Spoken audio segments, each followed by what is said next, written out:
அண்ணா IAS academy சாதனையாளர்களின் சங்கம்.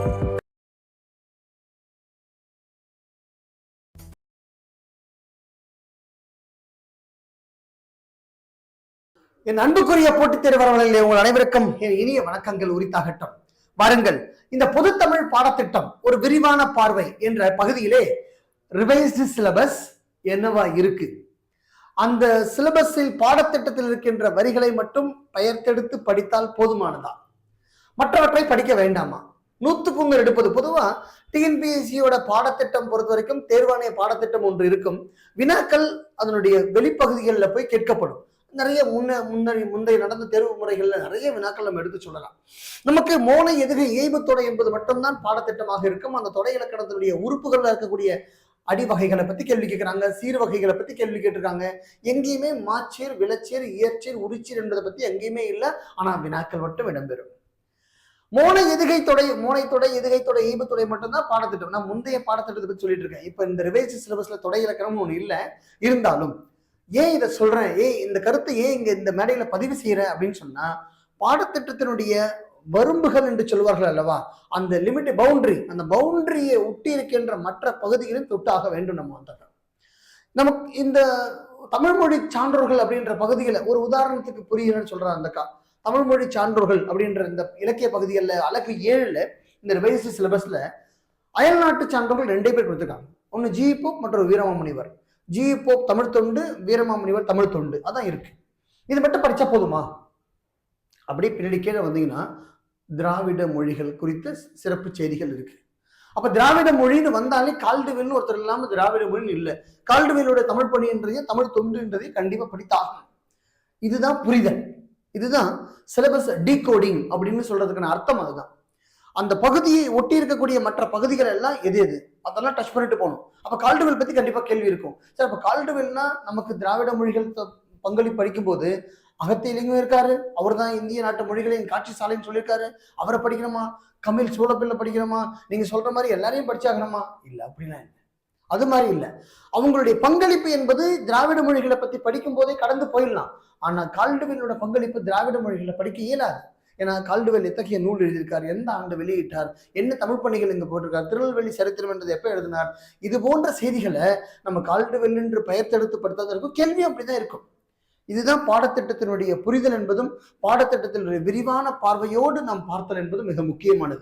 100க்கு 100 எடுக்கணும்னா அப்படிதான் கடந்து போகும். ஏன்னா பாடத்திட்டத்துக்கு ஒட்டிதான் வினாக்கள் அமைகிறது என்பது உண்மை. பாடத்திட்டத்துக்கு அப்பாற்பட்ட வினாக்கள் இல்லை. அப்போ அந்த வரிகளை மட்டும் படித்தால் போதுமா? இந்த புதிய பாடத்திட்டத்தில் ஒரு விரிவான பார்வையின் கீழே உங்களுக்கு சொல்லிக் கொடுக்கக்கூடியது என்ன அப்படின்னா, எங்கெங்கெல்லாம் நீங்க படிக்கணும். பாடத்திட்டத்தை மட்டும் படித்தால் போதுமானதா? இந்த பாடத்திட்டத்தை மட்டும் நீங்க படிச்சா போதுமா? அப்படி ஒரு கேள்வி இருக்கு உங்களுக்கு வந்தா. 2வது, எங்கே, எதை, எப்படி படிப்பது? ஐயா, தமிழ் நான் 100க்கு 100 எடுக்கணும் ஐயா. எல்லோருடைய நோக்கமும் ஒரே நோக்கம், அது ஒன்னதான் இருக்கும். தமிழ்ல நான் 100 out of 100 எடுக்கணும். தமிழ்ல 100க்கு 100 120 எடுக்கணும் தமிழ்ல வந்தா.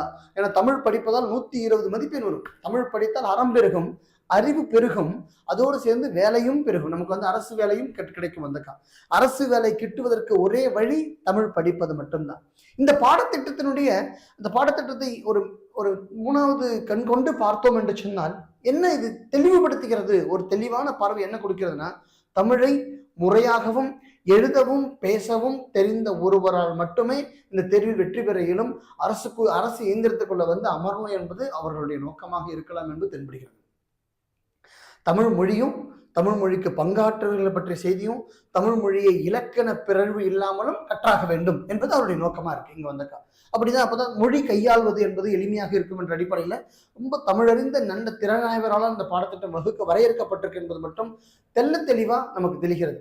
அப்ப ஒவ்வொரு செய்தியை நம்ம என்னென்ன அப்படின்னு சொல்லி பார்த்துட்டே போல நம்ம வந்தக்கா இந்த ஒவ்வொரு செய்தியை பார்க்கும்போது எப்படி படிச்சா போதுமானதா, இதுக்கு நான் உங்களுக்கு விளக்கம் சொல்றேன்.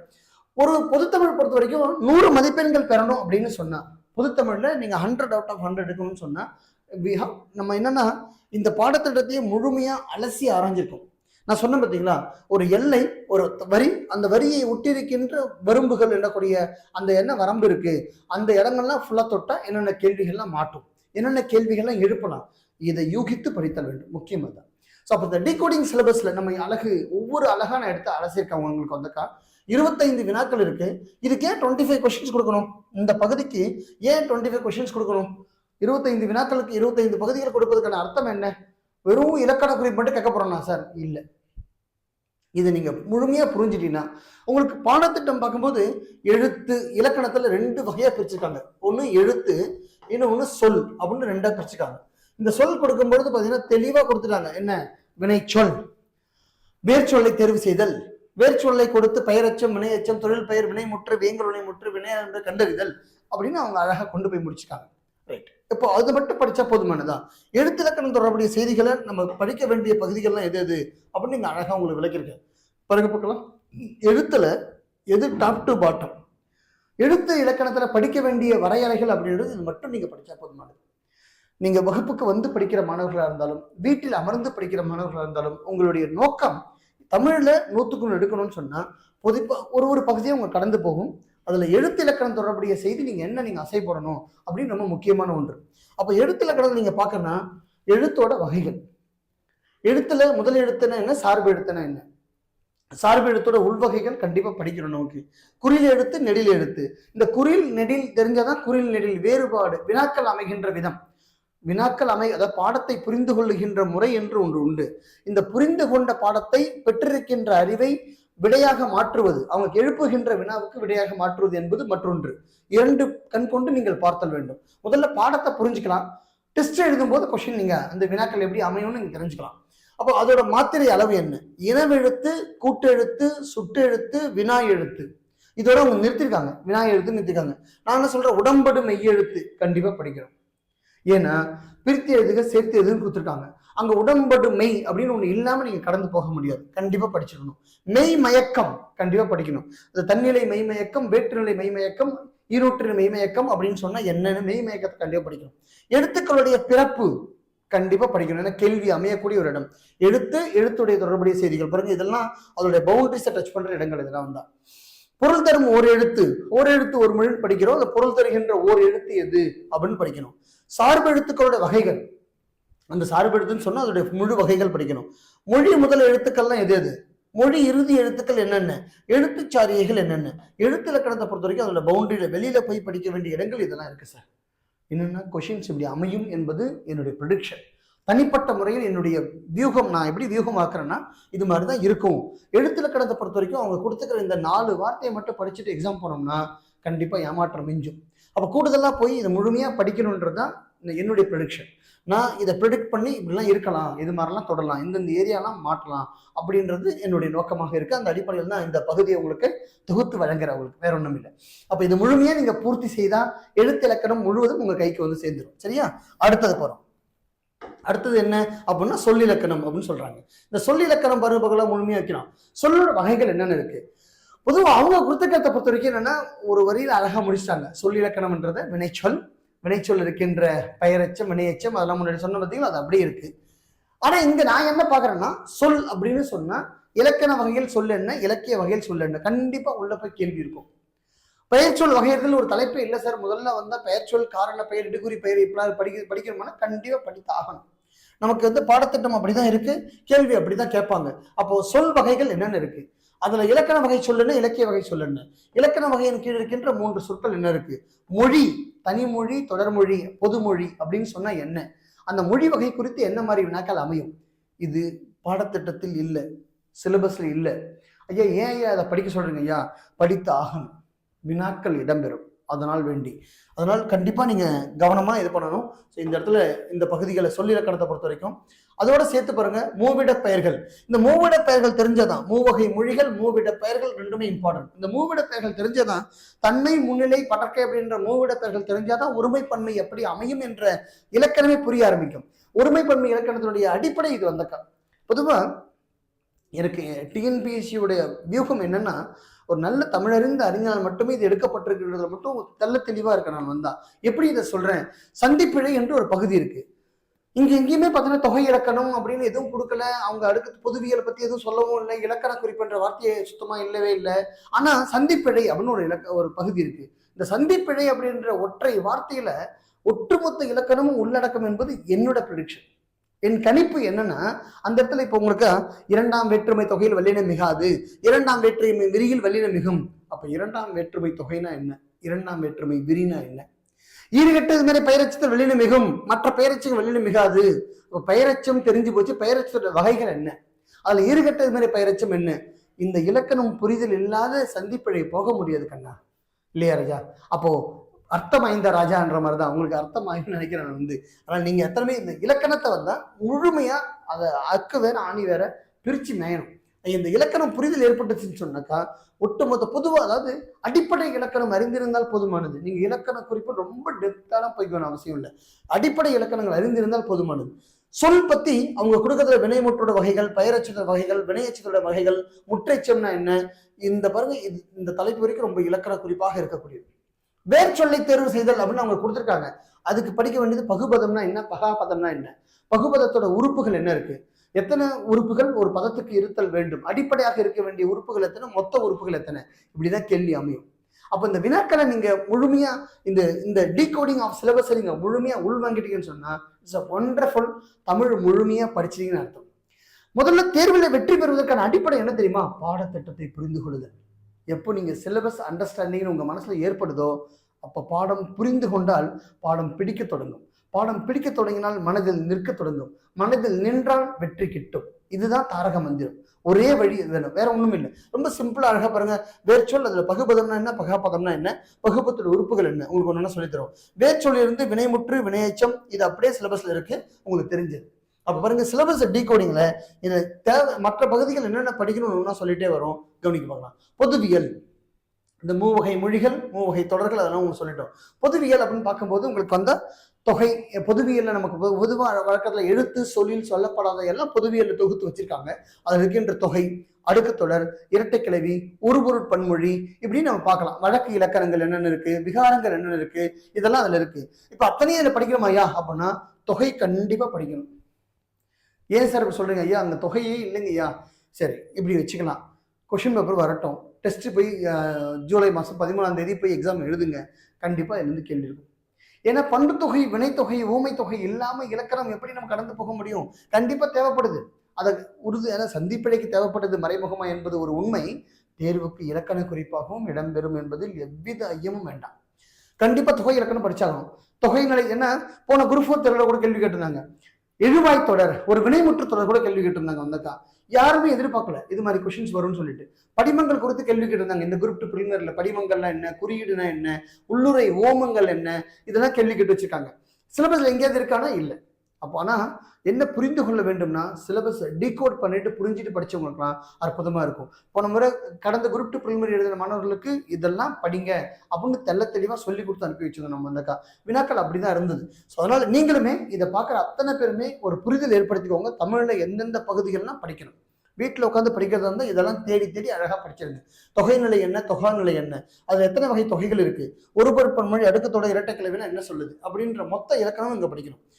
தொகாநிலை தொடர்களில் எத்தனை தொடர்கள் இருக்கு, அதை பற்றிய செய்திகள் எல்லாம் என்ன இருக்கு. பொதுவியல்ல நம்ம படிக்கிற இனங்குறித்தல், இனமுள்ள அடைமொழி அத்தனையும் படிச்சாகணும். இங்க வந்து ஆகுபெயர், ஆகுபெயரோட வகைகள் வரைக்கும் இலக்கண குறிப்பாக இருக்கு. திணை பாகுபாடு அப்படின்றது, நம்ம திணை பாகுபாடுனா என்ன, திணை வழுவு அமைதினா என்ன, வழு நிலைனா என்ன, வழா நிலைனா என்ன, அந்த பகுதிகள்லாம் இங்க தெரிஞ்சுக்கிறோம். பால் பாகுபாடு எப்படி இருக்கும், இது ஒருமை பன்மைக்கு தேவைப்பட போகுது.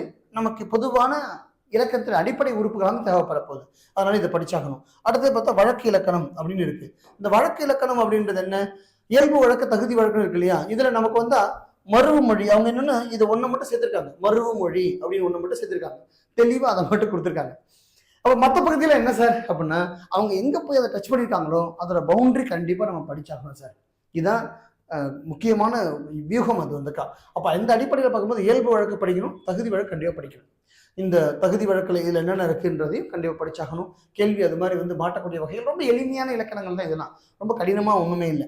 ஸோ அப்போ அந்த ஆஸ்பெக்ட்ல பார்க்கும்போது இதெல்லாம் படித்தாகணும்னு நமக்கு தெரியுது. இது வரைக்கும் நம்ம பார்த்தா செய்யுள் விகாரங்கள் பாருங்க. அடுத்தது சந்திப்பிழை, அத்தனையும் மேலே சொன்ன அத்தனையும் படிச்சாதான் இந்த சந்திப்பிழை. அதனால தான் உங்களுக்கு வந்து ஆர்டர் பண்ணும்போது மொத்தத்தையும் கொடுத்துட்டு அப்புறமா சந்திப்பிழைன்னு வச்சிருக்கேன். நீங்க படிக்கும் போது என்னன்னா இதுல சந்திப்பிழைன்னு சொல்லலாம், வல்லின மிகுமிடங்கள், வல்லின மிகாமிடங்கள், உற்றுப்பிழையை நீக்குதல். இந்த சிலபஸை 2 இடத்துல வச்சிருக்காங்க, யூனிட்ல 2 இடத்துல போட்டு வச்சிருக்காங்க. அது மாதிரி இருக்கும்போது எழுத்துலையும் வச்சிருக்கு, சொல்லுலையும் இருக்குனாக்கா அந்த 2 இலக்கணத்திலுமே இந்த பகுதி கடந்து வருதுன்னா எந்த அளவுக்கு முக்கியத்துவம் கொடுக்க போறாங்கன்னு தெரியுது உங்களுக்கு. வந்தக்கா சந்திப்பிழை அப்படின்றது ரொம்ப முக்கியமான ஒரு பகுதி.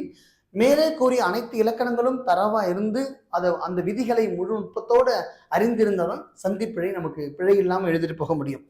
தமிழ் படிக்கின்ற அத்தனை மாணவர்களும் சொற்களை பிழை இல்லாம எழுதணும், தொடர்களை பிழை இல்லாம எழுதணும் அப்படின்றதுதான் இதோடைய ஒரு ஒட்டுமொத்த உள்நோக்கம். அதுவாக தான் இருக்க போகுது. அதனால நீங்க அத்தனை பேருமே சந்திப்பிழை குறித்த செய்திகள் என்னென்ன அப்படின்றத முழுமையா படிச்சாகணும்.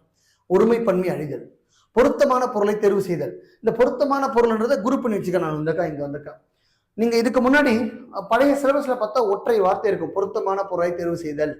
இதுல ஒரு சொல்லுக்கு சரியான பொருளை தேர்ந்தெடுத்து எழுதுதல் அப்படின்னு வார்த்தைகளுடைய வடிவங்கள் மட்டும் மாறும், ஆனா பொருள் ஒன்றுதான். வினாக்களுடைய வடிவங்கள் தான் வேற. இங்க என்ன பண்றாங்க பாருங்களேன், ஒரு யூனிட்ல போய் சொல்லும் பொருளும் வச்சுக்காங்க. சொல்லும் பொருளும், பொருத்தமான பொருளை தேர்வு செய்தல், ஒரு பொருள் குறித்த பல சொற்கள், பல பொருள் குறித்த ஒரு சொற்கள், ஒரு பொருள் தருகின்ற ஒரு எழுத்து அப்படின்னு பல்வேறு பெயரிட்டு வச்சுக்காங்க. எல்லாமே பொருத்தமான பொருளை தேர்வு செய்தல் தான். இது ஒரு வீடியோவில் நான் உங்களுக்கு ரிலீஸ் பண்ணியிருக்கேன். தமிழ் எது படிக்கணும் எது பயிற்சி செய்யணும்னு சொல்லிட்டு 2 கூறுகளை உங்களுக்கு பிரிச்சிருக்கோம். நீங்க அதை உற்று நோக்கி பார்த்தா உங்களுக்கு தெரியும். அந்த வீடியோ நீங்க வாட்ச் பண்ணிருந்தீங்கன்னா உங்களுக்கு அது புரிய ஆரம்பிக்கும். இதுக்கு முன்னாடி படிக்க வரைக்கும் இலக்கணமா இருக்கு. இது நமக்கு பொருத்தமான பொருளை தேர்வு செய்தல், அதுல ஒரு பொருள் தரும் சொற்கள், இருபொருள் குறிக்கும் சொற்கள், சொல்லும் பொருளும் அறிதல், எல்லாம் ஒரே பொருள் தான்.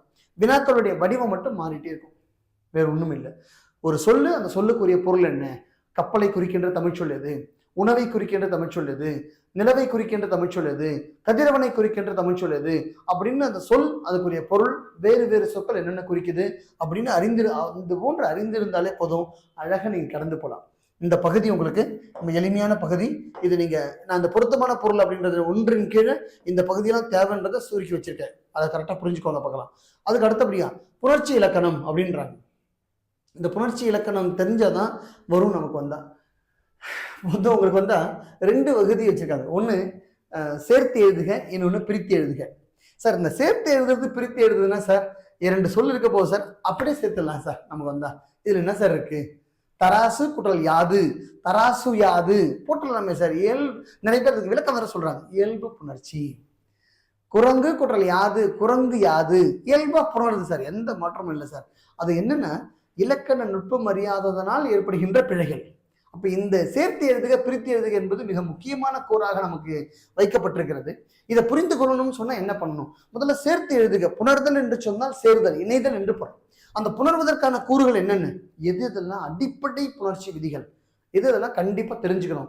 அதை மட்டும் நான் இங்க தொகுத்து வச்சிருக்கேன். ஸோ இந்த PDF உங்களுக்கு அட்டாச் பண்றோம், கீழே நீங்க பாருங்க, பண்ணா உங்களுக்கு புரிய ஆரம்பிச்சிடும். இதெல்லாம் படிக்க வேண்டியதாக இருக்கும். அதே மாதிரி பிரித்து எழுதல், சேர்த்து எழுதுக முடிச்சிங்கன்னு சொன்னா புணர்ச்சியை பார்த்துட்டோம்னா அதே 2 சொற்களை எப்போ சேர்க்க தெரிஞ்சதோ அந்த சொற்களை பொருள் பிழை இல்லாம பிரிக்கவும் தெரியும்.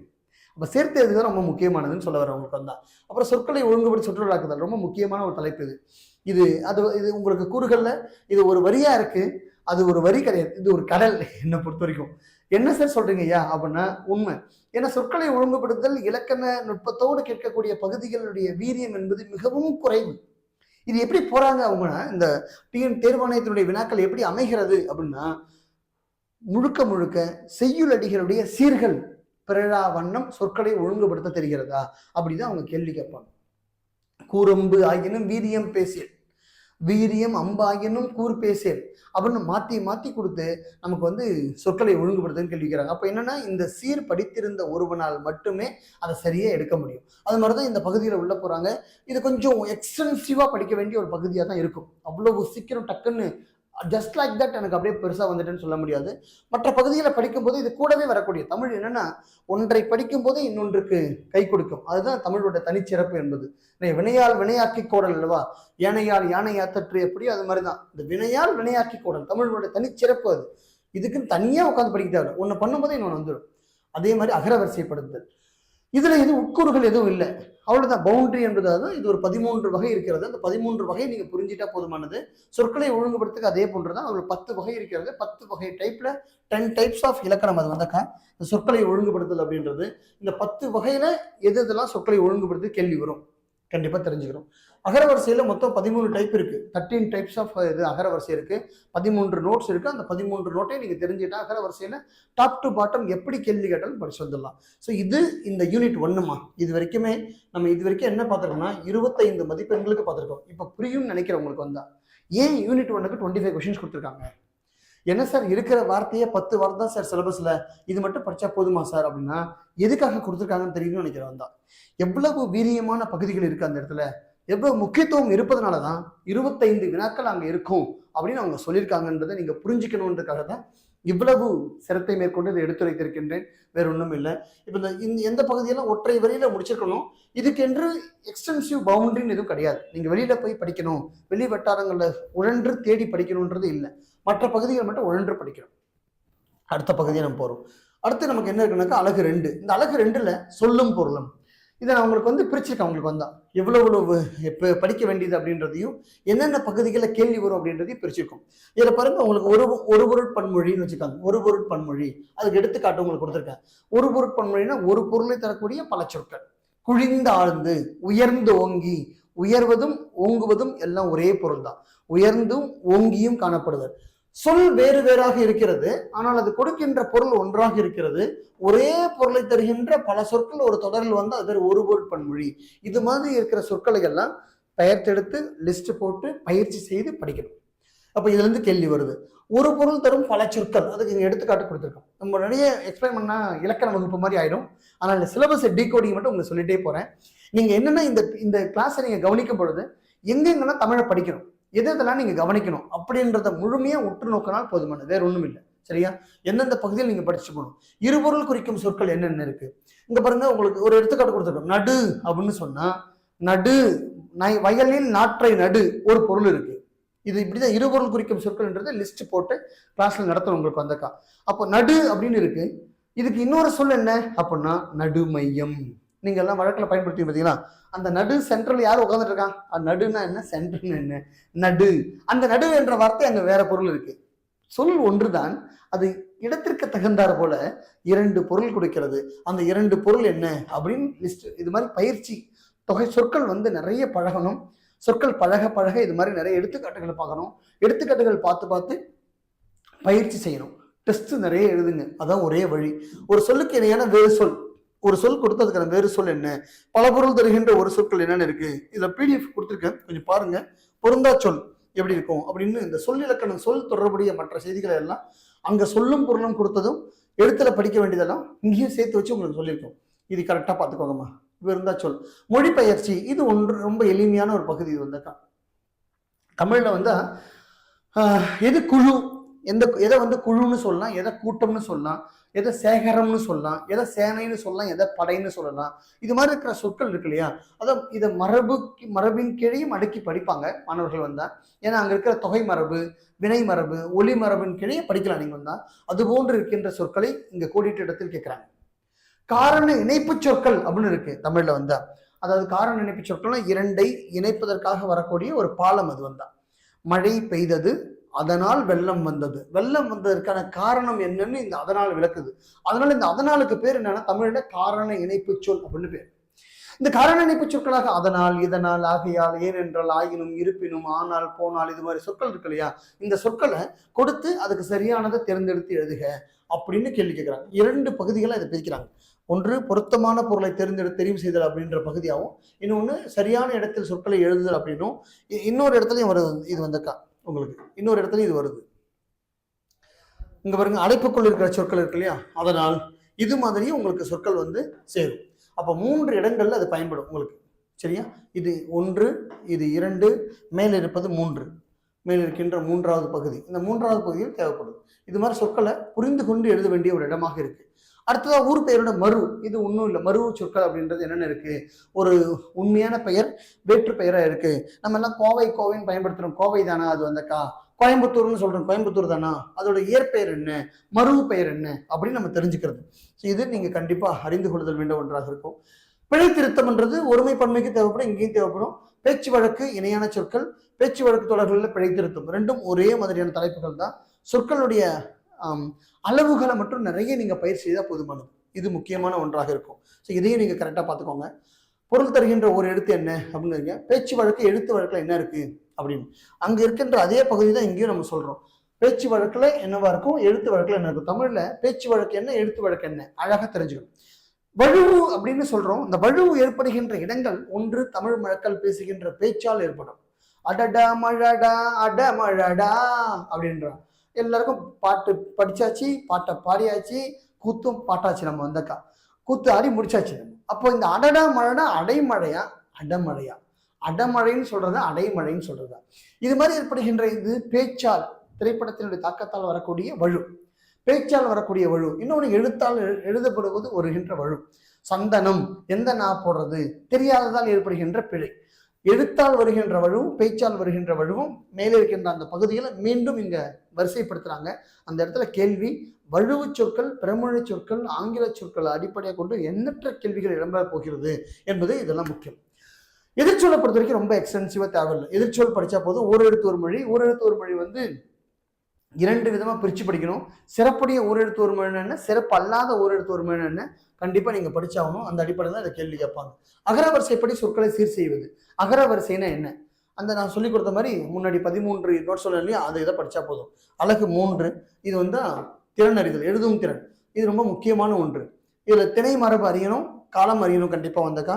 அதுக்கப்புறம் மரபு தொடர். இந்த மரபு தொடர் போகும்போது வெறுமனே மரபு தொடர் கொடுத்துருக்காங்க. நீங்க இந்த வழுனா என்ன, வழானா என்ன, வழு அமைதினா என்ன கண்டிப்பா படிக்கணும்.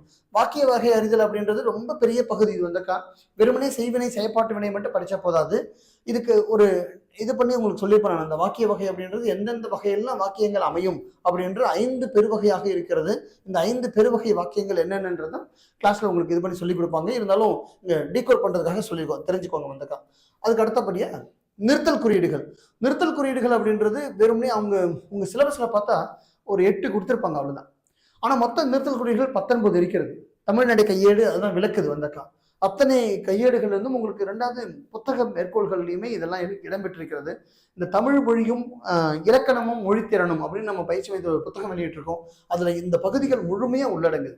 பேச்சு வழக்கு, எழுத்து வழக்கு, மேலே சொல்லிக் கொடுத்த இலக்கண பகுதிகள், கலைச்சொற்கள் அத்தனையுமே அதுல ஒட்டுமொத்தமா இயங்குது.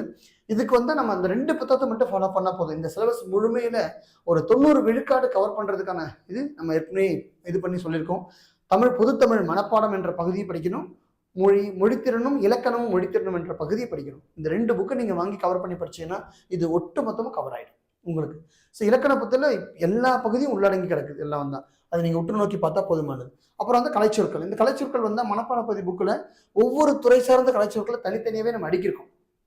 அவங்க வந்து என்னென்ன பகுதிகளில் கலைச்சொற்கள் இருக்குன்னு கொடுத்துருக்காங்க. ரொம்ப முக்கியமான பகுதி அது. அந்த பகுதியை உள்நோக்கி வாங்கி படிச்சா போதும். இது இப்போதைக்கு இந்த ஏரியாவில் வெளியில பார்க்க தேவையில்லை. இப்போ இந்த முதல் எக்ஸாம்ன்றதுனால இது அடிப்படையாக கொடுத்தா கேள்வி இருக்கும். இதுக்காக ரொம்ப எக்ஸ்டென்சிவா வெளியில போய்க்க வேணும். அவங்க என்ன கொடுத்துருக்காங்களோ அதை உள்நோக்கினா போதுமானது. நீங்க இந்த போக்கம் பார்க்கும்போது நீங்க எப்படி பார்க்கணும்னா 3 பகுதியா பிரிக்கணும். இந்த கலைச்சொற்கள் அப்படின்ற ஒற்றை வரியில பார்க்கக்கூடாது. இது 3 வகையா, 3ன்றதோட 4ஆவே நீங்க பிரிக்கலாம். இது வந்தக்கா ஒண்ணு நம்ம அன்றாட இருக்கிற ஆங்கில சொல்லுக்கு நேரான தமிழ் சொல். இன்னொன்னு டெக்னிக்கல் வேர்டாக இருக்கின்ற கலைச்சொற்கள் என்னென்ன இருக்கு. 3வது நமக்கு வந்தக்கா அலுவல் மொழிகள்ல என்னென்ன ஆங்கில சொல் இருக்கு, அலுவல் மொழியில என்னென்ன ஆங்கில சொல் இருக்கு. 4வது வந்து பிற மொழி சொல் என்னென்ன இருக்கு, அதுக்கு என்ன தமிழ் சொல் இருக்கு.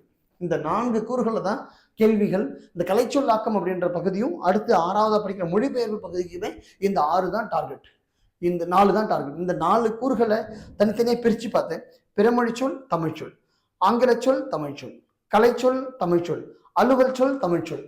இதுக்குள்ளதான் கேள்வி இருக்கும். அது ஆவண உள்ளடக்கங்களை புரிந்து கொள்ளுதல் சொல்றாங்க. சரியா? ஸோ இதெல்லாம் கரெக்டாக நீங்கள் ஃபாலோ பண்ணிக்கோங்க. போதுமானதாக இருக்கும். உங்களுக்கு வந்து ரொம்ப டைம் எடுத்துக்க தேவையில்லாம் தான். அடுத்து பாருங்க இந்த செய்தித்தாள். இது வாசித்தல் திறன். இது ரொம்ப எளிமையா காம்ப்ரிஹென்ஷன் சொல்றோம் இல்லையா, அவங்களே பத்தி கொடுத்துட்றாங்க. அதுலேருந்து 5 கேள்வி கேட்குறாங்க. எல்லாரும் முடிவு பண்ணிக்கலாம். தமிழில் 5 கேள்வி கன்ஃபார்ம் சார், ஏன்னா எல்லாரும் நீங்கள் கரெக்டாக போட்டுருவீங்க. இதுக்குன்னு தனி பயிற்சி எதுவும் தேவையில்லை. ஒரே ஒரு டெஸ்ட் எழுதி முயற்சி மேற்கொண்டால் போதும். 5 கேள்வி கன்ஃபார்மாக இருக்குது. இதுலேருந்து ஒரு 10லேருந்து கேள்வி கொடுத்து 5 வினாக்கள் எழுப்பும்போது கன்ஃபார்மாக 5 கேள்வி இருக்குன்னு நீங்கள் முடிவு பண்ணிக்கலாம். அடுத்தது ஓமை தொடரின் பொருள் அறிதல். முன்னாடினா ஓமையால் விளக்கப்படும் பொருள்னு கேள்வி கேட்பாங்க. இப்போ ஒரு ஓமை தொடரை கொடுத்து அந்த ஓமை தொடரை விளக்குகின்ற பொருள் என்ன, அதே ஆஸ்பெக்ட்ல கேள்வி இருக்கும். மரபு தொடரோட பொருள் என்ன, ஊமை தொடரோட பொருள் கேட்கும்போது முன்னாடி தேர்வுகள்லாம் தொடக்க காலத்தில் தேர்வுகள் எப்படி இருந்ததுன்னா கயல் போன்ற என்ற ஊமை விளக்குகின்ற பொருள் எது, அது கண், தலை, கை, கால் அப்படின்னு கொடுத்துருப்பாங்க. இப்போ ஆனால் என்னன்னா ஒரு ஊமையால் விளக்கப்படும் பொருள் கொடுத்து மருந்தாகி தப்பா மரத்தற்றால் என்ற தொடர் விளக்கும் பொருள் யாது அப்படிதான் கேள்வி கேட்கிறான். என்ன அந்த இது மாதிரி தொடர்கள் ஊமை தொடர்கள் கொடுக்கும் பொழுது கொஞ்சம் கவனமா இலக்கிய மேற்கோள்களா இருக்கிறதா இல்லைன்னா வழக்கில் இருக்கிற ஊமை சொற்களாக இருக்கிறதா பார்க்கணும். மரபுத்தொடர் பொருள் அறிதல், தாளம் போடுதல்னா என்ன, தண்ணி காட்டுதல்னா என்ன அப்படின்னு மரபுத்தொடர், அந்த மரபுத்தொடருக்கு நேரடியான பொருள் கேள்வி கேட்கிறாங்க. பழமொழிகளோட பொருள் அறிதல், ஒரு பழமொழியை கொடுத்து அது என்ன பொருளை விளக்குகிறது அப்படின்னு கேட்கிறாங்க. ஆணை வரும் முன்னே மணி யோசை வரும் பின்னே, இல்ல மணி யோசை வரும் முன்னே ஆணை வரும் பின்னே, சொற்களை ஒழுங்குபடுத்துகளையும் பழமொழி கேள்வி வருது, மாத்தி மாத்தி கொடுத்து கேள்வி கேட்டிருக்காங்க. அதே பழமொழியை கொடுத்து பொருள் அறிதல் கேள்வி வரும். அந்த பழமொழி தொடர் விளக்குகின்ற பொருள் யாது, அதாவது என்ன அப்படின்னா புரிதல் ஏற்பட வேண்டும் என்பது அவங்களுடைய நோக்கமா இருக்கு. சொலவடைகளோட பொருள் அறிதல், ஒரு பழமொழிகள் மக்களுடைய சொலவடைகளா இருக்கு, அந்த சொலவடைக்கு என்ன பொருள் அப்படின்னு கேள்வி கேட்பது. அடுத்தது நமக்கு இங்க எளிய மொழிபெயர்ப்பு. ஏற்கனவே நான் உங்களுக்கு சொல்லிட்டேன், ஆங்கிலம், பிறமொழி சொல், ஆவணங்களுடைய தலைப்புகள், இந்த 3 அடிப்படையில் தான் கேள்வி இருக்குன்னு சொல்லிட்டு 7வது பகுதி இலக்கிய பகுதி. திருக்குறள் எந்தெந்த அதிகாரம் படிக்கணும், இந்த திருக்குறளை பத்தி ஒரு தனி சிலபஸை உங்களுக்கு வெளியிட்டிருக்கேன். அந்த சிலபஸோட வீடியோ பாருங்க, உங்களுக்கு புரியும். சான்றோர்கள் யார் யாரெல்லாம் படிக்கணும் அப்படின்னு போட்டிருக்கோம். எக்ஸ்டென்சிவா போய் சான்றோர்கள் குறித்த செய்திகள்ல மேற்கோள்கள் எது படிக்கணும், வெறும் மேற்கோள்னா என்ன மேற்கோள் படிக்கணும் அப்படின்னு போட்டிருக்கோம். தமிழ் இலக்கியத்துல எதுலாம் நீங்க பார்க்கணும், உரைநடை பகுதியில் எது பார்க்கணும், அவ்வளவுதான் சார் சிலபஸ். ஒவ்வொரு யூனிட்டுமே டீகோட் பண்ணி நீங்க இந்த 7 யூனிட்டும் எது படிக்க வேண்டிய பகுதி அப்படின்றத அழகா உங்களுக்கு ஒரு விசாலமான பார்வையோடு இதுல விளக்கியிருக்கேன். எளிய நேரங்கள், குறைந்த நேரத்தில் ஒரு விசாலமான பார்வையை நம்ம இந்த பகுதியில் பார்த்துருக்கோம். இந்த சிலபஸ் இதுக்கான PDF கீழே அட்டாச் பண்ணியிருக்கோம், நீங்கள் அதை டவுன்லோட் பண்ணி பார்க்கலாம். தமிழில் இப்போ நீங்களா சுயமாக உட்காந்து படித்தாலும், வகுப்புக்கு சென்று படித்தாலும், ஆசிரியரிடத்தில் நீங்கள் கேட்டு படித்திருந்தாலும் சரி, எல்லோருமே கவனிக்க வேண்டிய பகுதிகள்னு சொன்னால் இது அத்தனையும் தான். இதை முழுமையாக நீங்கள் உள்வாங்கி நல்லா படிங்க.